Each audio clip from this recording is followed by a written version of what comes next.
रात को करीब 9 बजे मैंने फिर से ट्राई किया और उस वक्त फ़ोन किसी ने उठाया और उस तरफ से किसी लगभग 35 साल के आदमी की आवाज़ थी।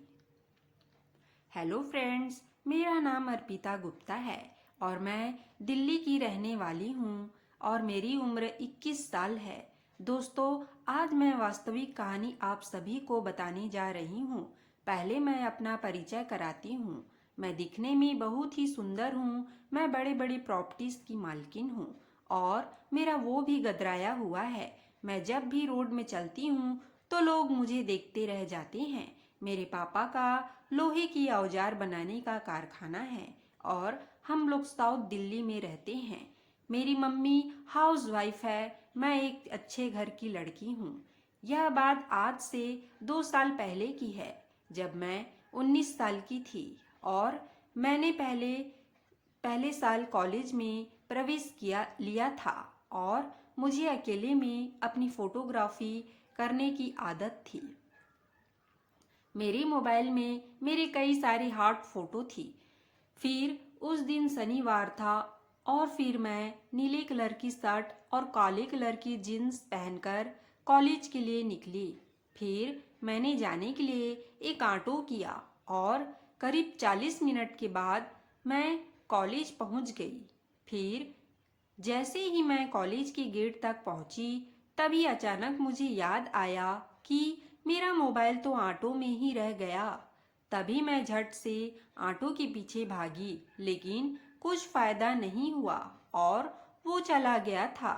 फिर मुझे टेंशन उस बात की नहीं थी कि मेरा मोबाइल गुम है गया है, लेकिन उस बात की टेंशन थी कि उसमें मेरी कई पर्सनल फोटो है जो मैंने देख खींची थी। फिर मैंने दिन भर बहुत ट्राई किया, लेकिन कुछ फायदा नहीं हुआ। सिर्फ मोबाइल की घंटी बज रही थी। फिर पूरा दिन टेंशन में बीतने के बाद जब मैं घर पहुंची और फिर रात को करीब 9 बजे मैंने फिर से ट्राई किया और उस वक्त फोन किसी ने उठाया और उस तरफ से किसी लगभग 35 साल के आदमी की आवाज थी। तभी उसने कहा कि क्यों, अपना मोबाइल चाहिए? फिर मैं झट से बोली कि हाँ चाहिए। तभी उसने कहा कि ठीक है, कल दोपहर में आकर ले जाना। फिर मैंने पूछा कि आप कौन हो और मुझे कहाँ आना होगा मोबाइल लेने। तभी उसने कहा कि कल ठीक 2 बजे आप अपने पास वाले पार्क आ जाना। और फिर बोला, जैसे तुम्हारी फोटो बहुत अच्छी है और तुम्हारी वो भी बहुत अच्छी है और तुम और तुम्हारी फोटो बहुत सुंदर है। मजा आ गया तुम्हारी फोटो देखकर। यह बात सुनते ही मानो जैसे मेरे पैर के नीचे से जमीन खसक गई और मैं रात भर सो नहीं पाई। फिर अगले दिन रोज की तरह कॉलेज गई और कॉलेज से थोड़ा जल्दी निकल गई और पास वाले पार्क में जाकर मैंने एक दुकान से कॉल किया अपने नंबर पर। फिर से उस आदमी ने फोन उठाया और कहा कि तुम आ रही हो ना? फिर मैंने कहा कि हाँ, मैं पार्क में आ चुकी हूँ। कहाँ हो आप? और प्लीज़ मेरा मोबाइल मुझे दे दो, मुझे घर जाना है। तभी उसने मुझे बिल्कुल सही जगह बताई और कहा कि एक बार आ तो जाओ, मैं तुम्हें तुम्हारा मोबाइल दे दूंगा। फिर मैं घबराते हुए चल पड़ी। वहाँ पर लड़के और लड़कियों के बहुत जोड़े थे और सभी एक दूसरे से मजे ले रहे थे। मुझे थोड़ी शर्म आ रही थी और कई लोग मुझे घूर घूर कर देख रहे थे। तभी अचानक पीछे से आवाज आई। फिर मैंने पीछे मुड़कर देखा तो ये तो वही ऑटो वाला था जिसने मुझे उस दिन कॉलेज छोड़ा था और उसकी उम्र करीब 35 साल की थी। तभी मैंने कहा कि अंकल प्लीज मेरा मोबाइल मुझे दे दो। फिर उसने कहा कि दे दूंगा, ऐसी कौन सी जल्दी है, जरा आगे चलना। तभी मैंने मना किया तो उसने मेरा कंधा पकड़ लिया और जोर से धक्का दिया। वो बहुत मजबूत था और उसने शायद शराब भी पी रखी थी। फिर मैं भी उसके साथ चुपचाप चलने लगी। फिर चलते चलते हम लोग बहुत आगे आ गए। वहां पर तो ऐसा लग रहा था कि यहाँ शायद कोई कभी आया ही ना हो। फिर एक जगह आकर वो रुक गया और बोला कि ये ठीक जगह है। फिर मैंने कहा कि तुम मुझे यहाँ क्यों लाए हो? दे दो मेरा मोबाइल। आपको मैं पैसे चाहिए तो ले लो, जितने चाहिए। तभी उसने कहा कि मेरी जान, पैसा ही सब कुछ नहीं होता और तेरी जैसी मस्त माल के सामने पैसा क्या है? तू थोड़ा मजा तो लेने दे मेरी जान। आज तो तू कयामत लग रही है मेरी रानी। तभी मैंने मना किया तो उसने मुझे जोर से थप्पड़ लगाया और फिर कहा कि मैं तेरी बातें सुनने के लिए यहाँ नहीं आई यहाँ पर, और जब ज़्यादा नाटक करेगी तो तेरी फोटो सभी को भेज दूंगा और सभी लोगों को दिखा दूंगा और मोबाइल भी नहीं दूंगा। फिर बन जाना पूरी दिल्ली की मिस वर्ल्ड।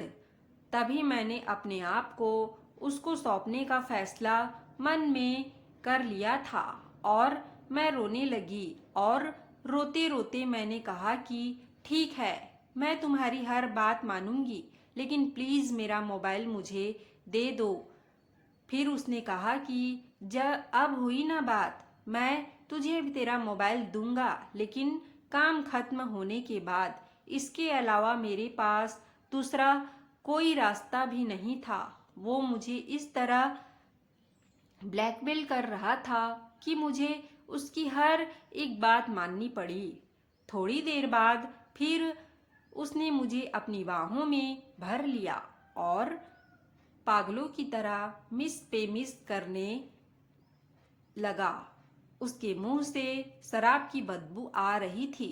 फिर उसने अपनी एक हाथ से मेरे वो को मसल रहा था। उसका दूसरा हाथ मेरे कंधे पर था। वो उस पल को जाने नहीं देना चाह रहा था। वो मेरी प्रॉपर्टीज को इस तरह मजा ले रहा था जैसे बहुत दिन से मिला ना हो। थोड़ी देर बाद अब तो मैं भी उसका साथ देने लगी और अब मेरे भी तन बदन में आग लग रही थी। फिर हम घास पर कब लेट गए मैं समझ ही नहीं पाई। मैंने भी धीरे से उसके टावर को पकड़ लिया। उसका टावर बहुत गर्म था। उसने अपनी टावर को मेरी गुफा में घुसा दिया।